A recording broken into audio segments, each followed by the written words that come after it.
Iyon, magandang araw sa inyong lahat. At eto, panibagong topic na naman ang pag-uusapan natin. Mula kay John Reps, Pro Duterte versus Dilawan. Panelo, tinawag na sinungaling si Roque.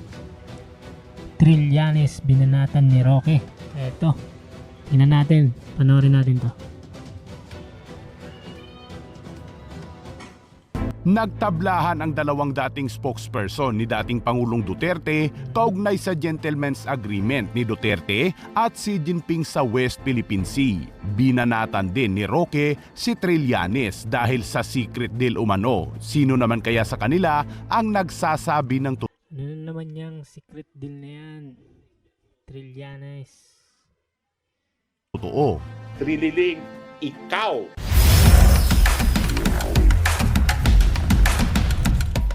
Nagtablahan na naman ang dalawang dating presidential spokesperson ni dating Pangulong Duterte kaugnayan sa umanong Ito di sila dito magkasundo, no?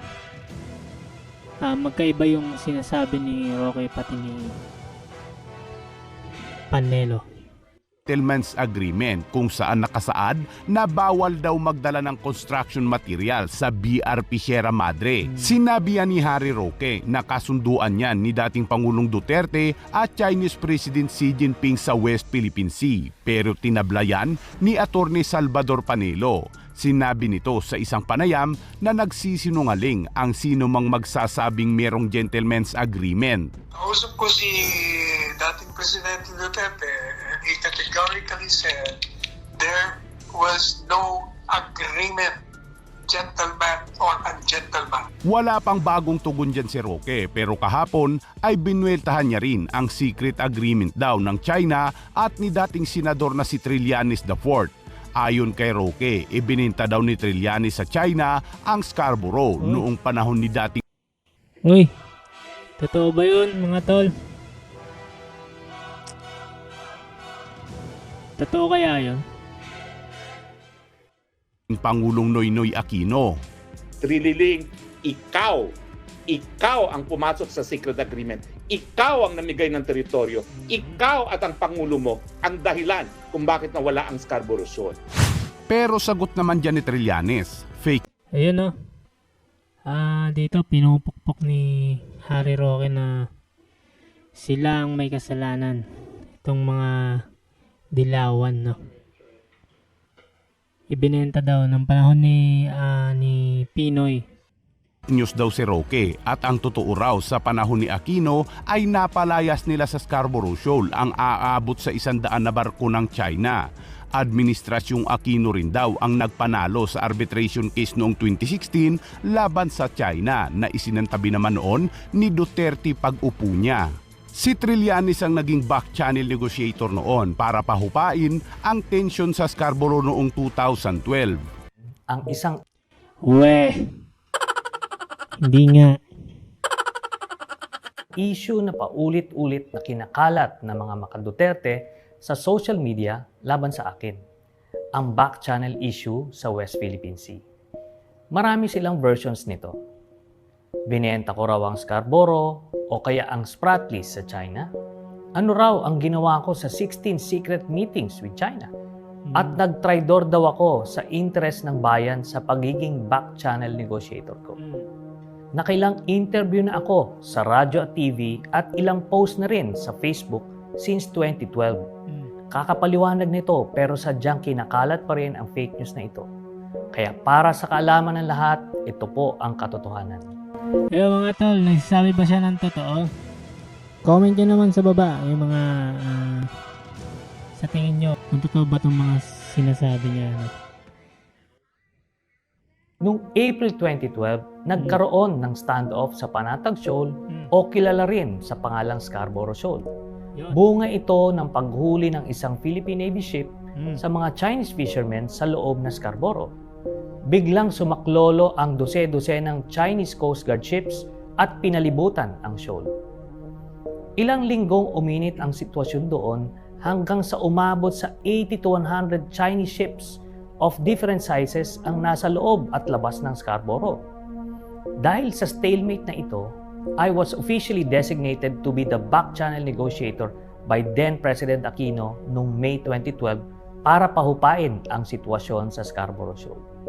Just to be clear, ang pagiging back channel negotiator ay isang foreign policy tool ng isang bansa para malutas ang mga problemang hindi kayang malutas ng formal or front channel ng DFA. Hindi po ito illegal. Linawin din natin, ang Scarborough Shoal ay nasa karagatan ng Zambales. Iba po ito sa Kalayaan Island Group o Spratlys na nasa bandang Palawan naman. Scarborough lang po ang covered ng authority ko as back channel negotiator at hindi kasama ang Spratlys. My mission was to de-escalate o pahupain ang tensyon at mabawasan ang mga Chinese ships in Scarborough Shoal. Hindi po covered at hindi pinag-usapan ang issue ng sovereignty kasi maliwanag na atin ang Scarborough Shoal. Ang pagiging back channel negotiator ay para lang messenger kung saan ihahatid mo ang mensahe ng presidente sa mga kausap mong negotiator. Tapos, ihahatid mo naman pabalik ang mensahe nila sa presidente.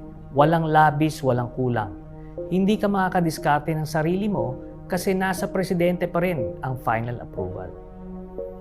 Nakatulong din na bilang dating Navy officer ako, madalas kami nagpapatrolya dyan sa Scarborough at nakakahuli ng mga Chinese ships. Kaya pamilyar ako sa hugis ng shoal at sa area na pinag-uusapan. The negotiations lasted for about 3 months, 14 meetings lahat-lahat. 7 ang ginawa rito sa Manila at 7 naman ang ginawa sa China. Hindi po 16 trips gaya ng sabi ni Enrile. Again, hindi ito bawal kasi negotiations nga, di ba? Kaya dapat talaga mag-meeting. Kahit umabot pa yan sa 100 meetings, hanggang malutas ang crisis, legal pa rin yun. Anyway, nang matapos ang back channel negotiations, napahupa ang tensyon at na-reduce ang number of Chinese ships in Scarborough. From 80 to 100 ships nung simula, naging 3 barko na lang at nasa labas na ng shoal. Kumpirmado ito ng ating Philippine Navy at Coast Guard at pwede ring i-check muli ng ating media kung nagsasabi ako ng totoo. Nagawa po ito without surrendering even an inch of our territory. Sa atin pa rin ang Scarborough. In short, na-accomplish ko ang mission ko. Looking back, I can proudly say na ito ang aking biggest achievement in my career as a public servant. An invasion or an armed conflict with the regional power was averted through those back channel talks. Eventually, nang ayaw palisin ng China ang remaining 3 ships na nasa labas ng shoal, na obligang mag-file si Pinoy ng arbitration case which we eventually won. Ngayon, kung ano man ang ini-insinuate ng mga maka-Duterte na binenta ko raw ang Scarborough, maliwanag na fake news po ito. Kasi, unang-una, wala naman sa isang senador ang titulo ng Scarborough Shoal. Kaya paano ko ito mabebenta? Kung totoo yan, kahit deed of sale o anumang kasulatan sana, ay may naipakita na si Duterte. Kasi hawak naman nila lahat ng mga dokumento sa Malacanang at DFA. Ngayon, kung sasabihin na hindi naman literal na binenta ang Scarborough, ano daw ang binenta ko? Wala rin namang masabi sina Enrile at Duterte. Kaibigan din naman ni Duterte ang China, kaya pwedeng-pwede niya ito tanungin kung anong interest ng Pilipinas ang ibinigay ko. Kaso nga wala rin, kasi gawa-gawa lang itong isyong ito. Pangalawa, kung totoong binenta ko ang Scarborough, bakit pa nag-file ng arbitration case ang Pilipinas at nanalo pa sa kasong ito? Dapat din sinabi na ng China na sa amin ang Scarborough dahil binenta na yan ni Trillanes. Kaso wala namang sinasabing ganyan ang China. In fact, ang sinasabi ng China ay may kasunduan sila ni Duterte na hindi niya itutulak ang ruling ng arbitral tribunal. Yun ang tunay na pagtataksil sa interes ng bayan. Pangatlo, wala ring reclamation at base ng China sa Scarborough hanggang ngayon. Hindi rin ba dapat nagtayo sila ng base dyan kung totoong binenta ko na at sa kanila na yon? Ngayon, kung hindi raw makapangisda ang mga fishermen natin doon, dahil daw sa naiwang 3 Chinese Coast Guard ships na nasa labas naman ng shoal, bakit hindi utusan ni Duterte yung Philippine Navy or Coast Guard para alalayan ang mga mangingisda. Sino at ano ang pumipigil kay Duterte na gawin ito?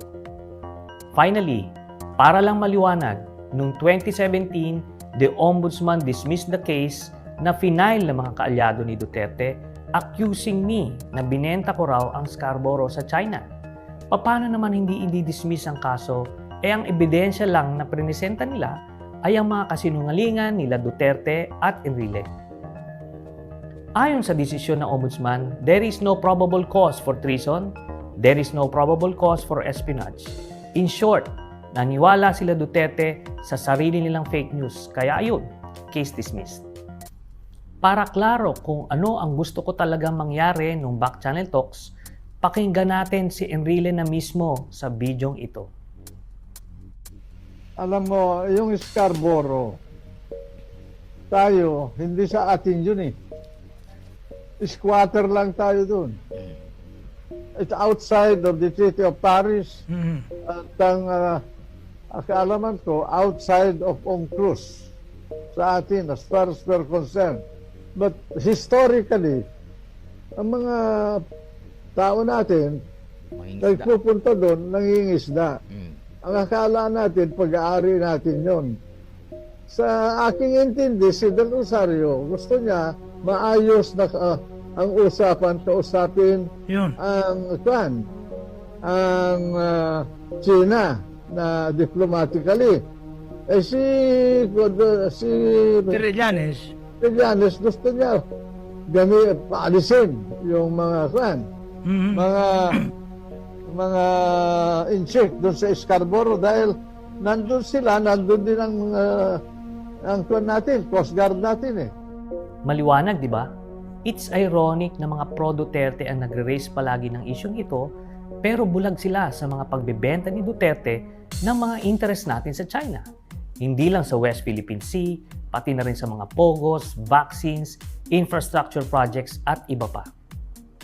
Sana po naliwanagan kayo sa isyong ito. Yon mga tol.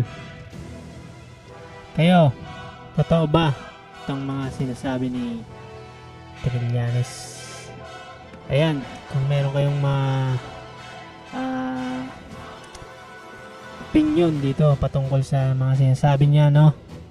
Comment nyo na lang po sa baba at babasahin natin yan lahat. Ayan, maraming salamat dito kay John Rips at sa inyong lahat.